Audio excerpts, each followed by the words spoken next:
Hello guys, ചന്ദ്രകാന്തം ഒരു അടിപൊളി promo, സിനിമയെ പോലും വെല്ലുന്ന പ്രൊമോയാണ് കൂട്ടുകാരെ. ഒരു രക്ഷയില്ലാട്ടോ.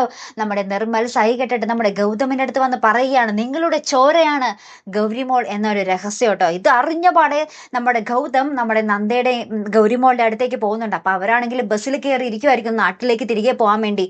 അപ്പൊ അവിടെ വെച്ച് നമ്മുടെ നന്ദയുടെ ആ ഒരു അനുവാദം പോലും ചോദിക്കാതെ നമ്മുടെ ഗൗരിമോൾ ഉറക്കത്തിലായിരിക്കും കേട്ടോ ബസ്സിൽ വെച്ച്.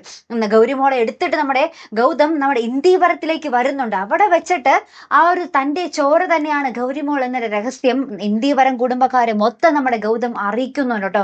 ശേഷം നമ്മുടെ നന്ദുമോന്റെയും ഗൗരിമോളുടെ ഒപ്പം നമ്മുടെ ഗൗതം കിടക്കുന്ന ഒരു നിമിഷങ്ങൾ തന്നെയാണ് കൂട്ടുകാരെ നമുക്ക് കാണുവാൻ സാധിക്കുന്നുണ്ട്. അപ്പൊ നന്ദുമോൻ ഭയങ്കര ഹാപ്പി, ഗൗരിയല്ലേ കിട്ടിയിരിക്കുന്ന, നന്ദുമോന് വേറെ പിന്നെ എന്ത് വേണം അല്ലെ. പിന്നീട് നമ്മുടെ നന്ദ ഒരു കൂട്ടം പോലീസായിട്ട് വന്ന് നമ്മുടെ ഇന്ദീവരം വീട്ടിൽ വന്ന് കുറെ പ്രശ്നം ഉണ്ടാക്കുന്നുണ്ട്. അപ്പോഴാണ് നമ്മുടെ ഗൗതം ഈ ഒരു കാര്യം എല്ലാവരോടും തുറന്ന് പറയുന്നത് കേട്ടോ.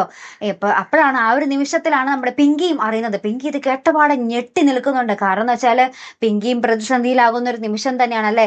ഇതുവരേക്കും ഗൗതം തൻ്റേത് മാത്രമാണെന്നുള്ളൊരു വിശ്വാസം നമ്മുടെ പിങ്കിക്ക് ഉണ്ടായിരുന്നു. പക്ഷേ ഗൗരിമോൾ ഗൗതമിന്റെ ചോരയാണെന്ന് അറിയുമ്പോൾ ഇനി നന്ദയാകുമോ നമ്മുടെ ഗൗതമിന്റെ ജീവിതത്തിലേക്ക് വരാൻ പോകുന്നത് എന്നുള്ള ഒരു വലിയ ചോദ്യം അവിടെ കിടപ്പുണ്ട് അല്ലെ. അപ്പൊ അത് നമ്മുടെ പിങ്കിയെ വല്ലാതെ അലട്ടുന്നുണ്ട്. ഈ ഒരു സത്യം നമ്മുടെ ഗൗതം അറിഞ്ഞു എന്ന് അറിയുമ്പോൾ നമ്മുടെ നന്ദ നെട്ടി നിൽക്കുന്നുണ്ട്. ആകപ്പാടെ ഞെട്ടലോട് ഞെട്ടൽ. ഇതിന് ശേഷം ഉണ്ടല്ലോ നമ്മുടെ പിങ്കി നമ്മുടെ ലക്ഷ്മി അമ്മയെ കെട്ടിപ്പിടിച്ച ഒരു കരച്ചിലുണ്ട് കേട്ടോ. അത് കാണുമ്പോൾ നമുക്ക് പ്രേക്ഷകർക്ക് ഭയങ്കര സങ്കടം തോന്നും കേട്ടോ. കാരണം എന്ന് വെച്ചാൽ പിങ്കി ഇത്രയും ദിവസം തന്റെ മാത്രമാണ് ഗൗതം എന്നുള്ള ഒരു വിചാരത്തിൽ ഇരിക്കുകയായിരുന്നു അല്ലെ. അപ്പൊ ഇനി നമ്മുടെ ഗൗതമിന്റെ മനസ്സ് എങ്ങോട്ട് വേണമെങ്കിലും ചായാം എന്ന് നമ്മുടെ പിങ്കിക്ക് മനസ്സിലായിട്ടുണ്ട് അല്ലെ. ഏറ്റവും ഒടുവിൽ നമ്മുടെ നന്ദ ജയിലിൽ കിടക്കുന്ന ഒരു രംഗം കൂടി കാണിക്കുന്നുണ്ട് കേട്ടോ. അതെന്താണെന്ന് മനസ്സിലായില്ല കേട്ടോ. ഇനി കള്ളക്കേസിൽ കുടിക്കിയതാണോ എന്ന് നമുക്ക് അറിയത്തില്ല കേട്ടോ. അപ്പൊ എന്തായാലും ഒരു അടിപൊളി എപ്പിസോഡുകൾ തന്നെയാട്ടോ കൂട്ടുകാരെ വരാൻ പോകുന്നത്. മറക്കാതെ കാത്തിരുന്ന് കാണാം. അപ്പൊ അടുത്തൊരു വീഡിയോയുമായി വരുന്നത് വരയ്ക്കും ഗുഡ് ബൈ.